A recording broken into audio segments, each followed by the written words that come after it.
The following segment is sponsored by LT Gray Silver Corp., trading on the TSX Venture Exchange under the symbol ELS.V and on the OTCQX as EGRTF.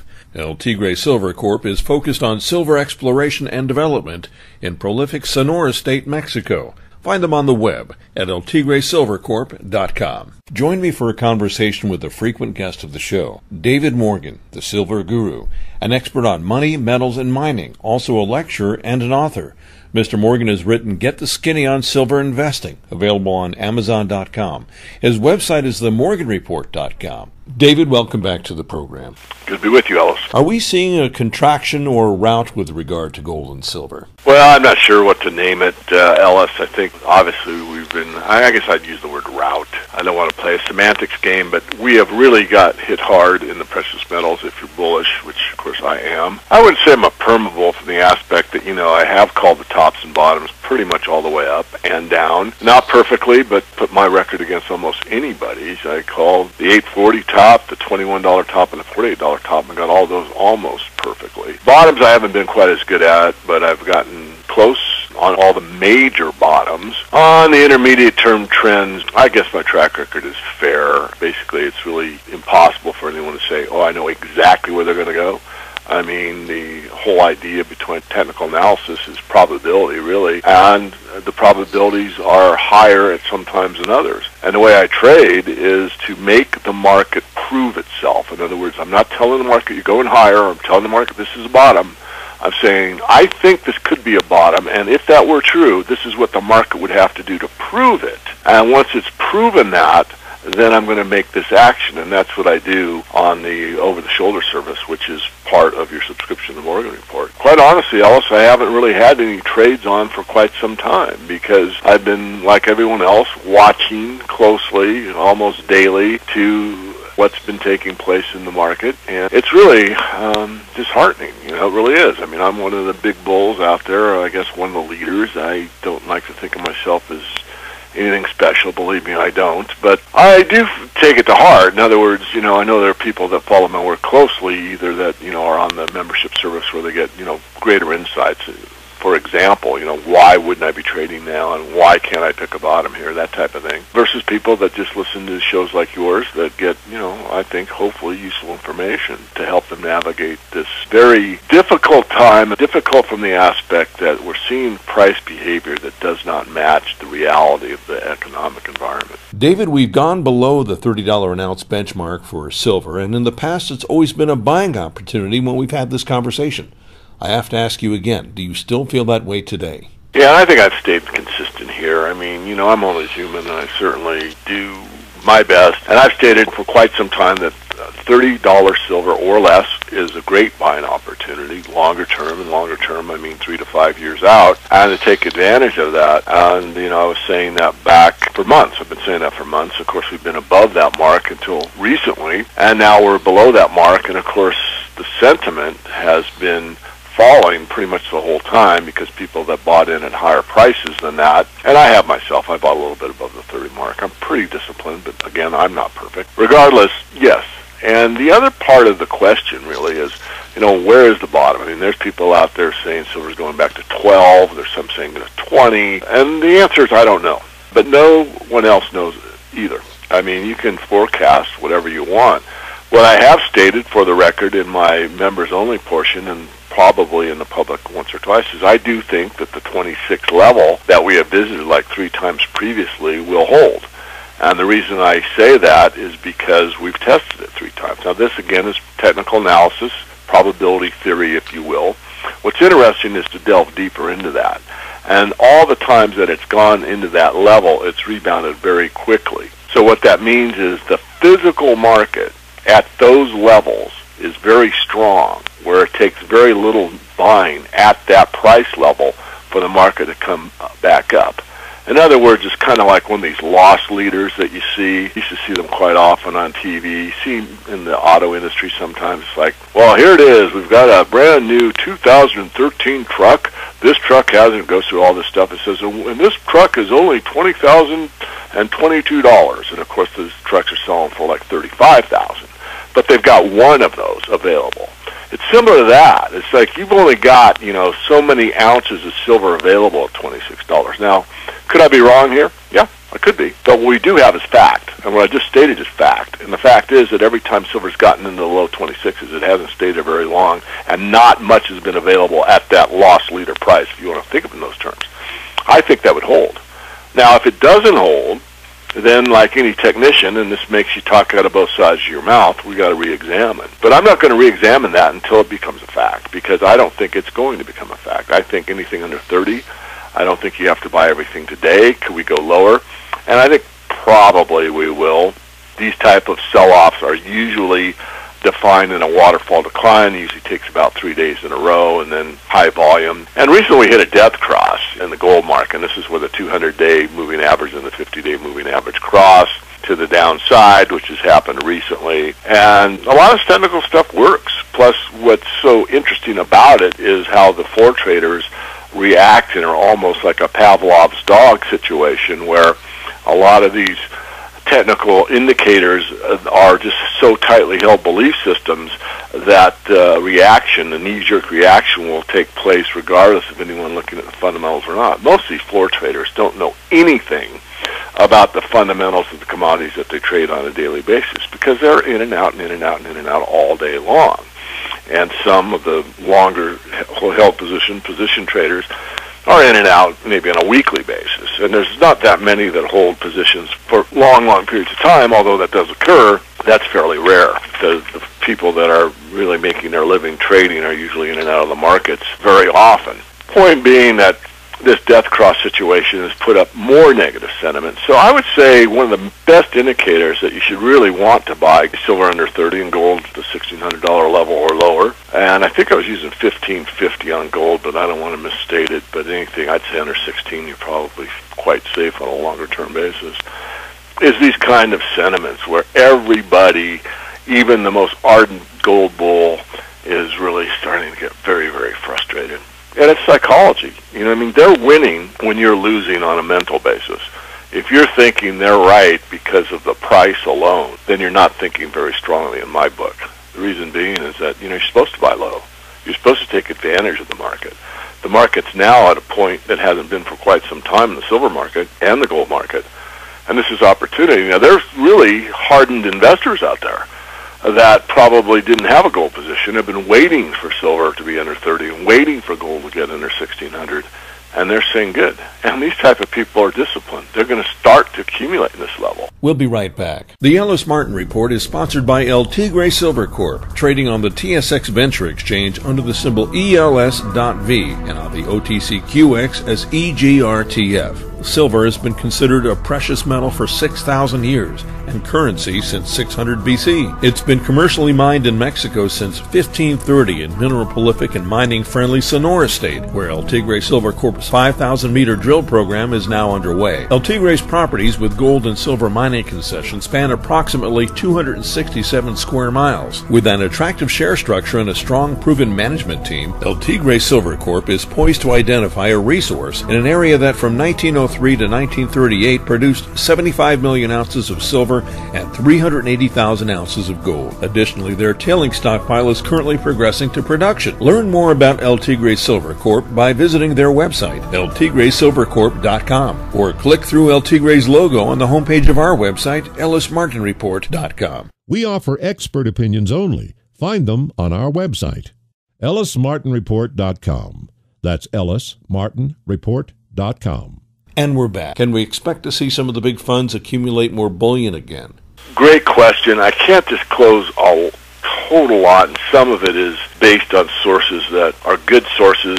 So let me just say, treat what I'm about to say as conjecture, not as fact or a strong opinion. I have been recently given information, and I've been very recently, there's actually purportedly 3 major funds coming online, one right after the other.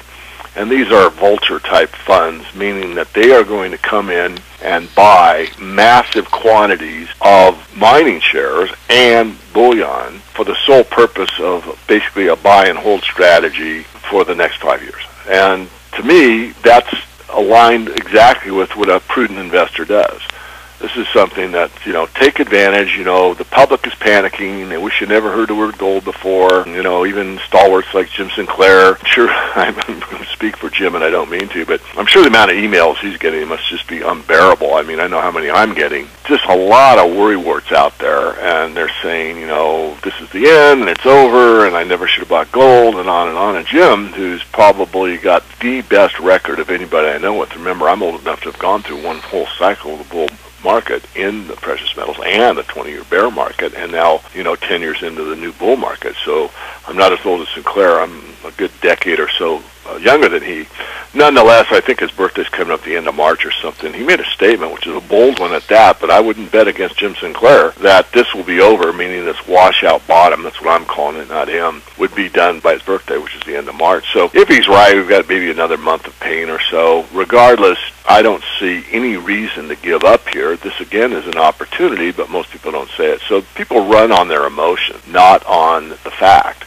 Fact is, if you were patient and waited for it to get under 30 again, and no one knew if it would or wouldn't. I mean, I thought we'd probably be in the 30th area, and I have to go back and check, what I said to my members on any given day to get exactly right. I don't want to misstate anything, but I know what I said about the ultimate low. I said the 26 that we already went through. So, again, look at it for what it is. It's a price. It doesn't change the fundamental fact of what's going on in governments. Doesn't undermine the idea that the zero interest rate policy is basically a situation that cannot continue forever, that governments around the world are trying to print their way out of a deficit situation that is beyond their control, and every reason for owning gold and silver have never been better. And then the thing, if you look at it from perhaps a humorous perspective, is something to laugh at. And the reason I say that is, look, you've got this situation with Germany not too long ago, which is frontline news for, the gold arena. And they wanted their gold back. And then more recently we had this publication on the internet and the mainstream that, this audit's been performed. And oh yeah, the gold's there. In fact, some of the gold is even higher grade than they thought it was. Well, this is preposterous, because if you think about it, what they're saying is, we got all the gold. Well, if they have all the gold, then why can't Germany get the gold back? I mean, come on. Of course, they were auditing the U.S. gold, right? Well, why did they audit all the gold, and who owns it, and where is it, and on and on? I mean, it's like a magic trick you're doing to a 3-year-old. They don't understand enough of the world to really have a much of a perceptive base or enough experience to really know what's going on. And you can fool them quite easily at age 3, but you can't fool them as easily at age 13. The powers that be, I'll call them, are trying to pretend that we are that ignorant, that they do this cursory inspection and publish this thing on the mainstream about don't worry, everything's fine behind the curtain, we took a peek and see, it's fine. And yet these obvious questions about, if it's so fine, then why can't Germany get its gold back? I mean, this stuff drives me nuts, Ellis, but it doesn't dissuade me from knowing that the metals is probably, not only is it probably, I feel strongly it's the best place to be on an investment basis. If you want to drill down further, maybe a viable business would always be good. Education yourself is always good, and preparedness. I mean, I never really use the word prepper very often, but I think in today's world, I think it behooves people to think that through. Are you prepared for a disaster? I mean, as we're doing the interview, Mount Etna just went off this today, I guess, in Sicily, Italy. I don't know what the exact situation is. So there are signs out there that things are not normal, economically, globally, politically, trade-wise, currency-wise, health-wise, weather-wise. I mean, you can just go down the whole list, and I don't want to be Mr. Gloom, but I think I can be Mr. Realist and say, look, take a hard look and ask yourself this question. Do a thought experiment and say, I don't own any gold or silver. Now, almost everyone listening to the show does, but just think about it. I don't own any gold and silver as a thought experiment, and say, if I were to take a hard look objectively today at what's going on not only globally in the world, but financially, the monetary system, etc., what would I do? And, if you have a better answer than getting into the precious metals, getting into, some kind of preparedness situation, paying down your debt, living within your means, maybe saving more than you have before. In other words, hunkering down and being prepared financially, being prepared mentally, being prepared physically, then great. I've just giving you my opinion. I mean, a lot of stuff that we do is factual based. I'm a degreed engineer. I think very logically. I think very factually. I think very objectively. But I'm still human. I certainly have emotions, and when I have an opinion, again, I try to preface it with that, but it's my strong opinion that you got to take kind of a holistic view of this situation, and to think that your leaders are going to really care about you or take care of you or be there for you is something I think you need to rethink. Well, we went from positive conjecture to, well, you better prepare yourself for the worst. Probably. I do move around, Ellis, as you know, and just kind of a stream of consciousness. I just, started spurting out my thoughts and emotions on the situation. I'm frustrated. I mean, I admit it. I don't like seeing gold and silver get hammered continually for no real fundamental reason. But there's a lot of fear in the market. And that's, again, an advantage to an astute investor. I mean, you want to buy when you're fearful. You want to sell when there's glee. I mean, I had the highest rating ever when silver was going through the, $35, $40, $45 mark, which was really a short time. And, I specifically was saying above 35, especially, be careful, be careful, be careful. Do not buy all you want. And, please, if you have to buy some, don't buy all here, and on and on. And I recently got an email from one of my members, and he's very upset. And that's very understandable. I don't know his exact price. He didn't tell me. But he bought much higher than now, and, he's been holding probably for a year or two. And he's just very discouraged. And that is the psychology of the market. In fact, I just put something out on Twitter that I did a year ago, and it's on my Twitter feed, which is, I think it's Silver Guru 22 is the Twitter feed. I think you can find it on Twitter pretty easy. And it says, what's happening with the metals, an interview with David Morgan about smashing the precious metals. I did that a year ago, but it's as pertinent today as it is right now. In fact, it's basically more of an in-depth interview done with this lady named Sherry, who has a blog called Sherry Questioning All, on the psychology.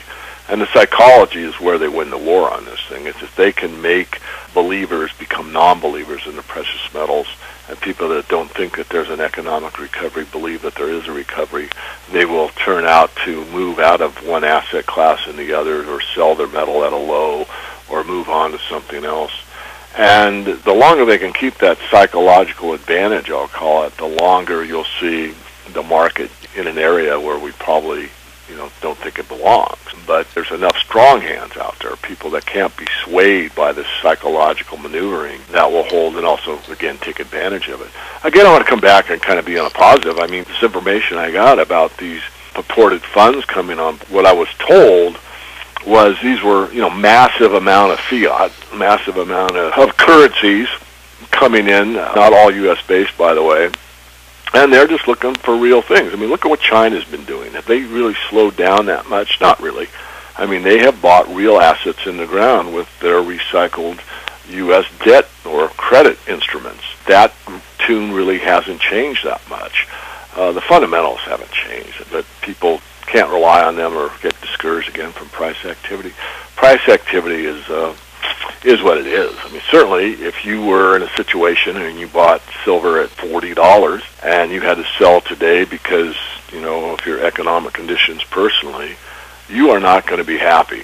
And believe me, I understand that. I've been in that situation similar years and years and years ago myself. But it happens, and what can I say? Maybe if you looked at it versus a different investment, it might be better or worse, depending on what you choose. But, people have to live within the parameters of reality, and I think there's a very low amount of that around anymore. A lot of it is just so much psychological maneuvering based on what these major market trends are, and most of these markets are manipulated to a high degree. Well, I'm encouraged by our conversation, and I did see that the central banks did accumulate a large amount of gold bullion a short while ago, and that went almost unannounced. So this has been a positive conversation, in my opinion. Well, I hope it's been real. Always try to make it real, and hopefully a little bit of humor in there. And, we'll just have to wait and see. Again, I'm as anxious to see if Jim Sinclair is correct as the next person out there, thinking he's saying, again, the end of March, so again, roughly that's a month from now. I just don't see that this can go on a lot longer. Usually the bottoms are very, very much spike bottoms. In the silver market particularly, again, we'll have to see. Most of our listeners know how to find you, but for those that are hearing you for the very first time, talk about your website. Sure. The website is silver-investor.com. And from there, you can get on the Twitter feed or independently, which is Silver Guru 22 on Twitter, and a YouTube channel is Silver Guru. Seems like most people these days are either looking at the Twitter feed or the YouTube feed or both. And usually any interview that I do like this, we post up on both on the Twitter and also on the YouTube channel. And it's a good way to get my opinion. Some want it and some don't. Some probably wish they never had it. It all depends on where they are in the cycle. But regardless, it's kind of a nice place because it's all cataloged for you, and you can kind of peruse the subject lines and listen to a few that you think might be a benefit to you. David, again, thanks for joining us today. It's been a great conversation. My pleasure, also. Thank you. I've been speaking with the Silver Guru, David Morgan. Find him on the web at silver-investor.com or themorganreport.com. And listen to this segment again on the podcast page of our website, ellismartinreport.com. This segment has been sponsored by LT Gray Silver Corp., trading on the TSX Venture Exchange under the symbol ELS.V and on the OTCQX as EGRTF. LT Gray Silver Corp. is focused on silver exploration and development in prolific Sonora State, Mexico. Find them on the web at ltgraysilvercorp.com.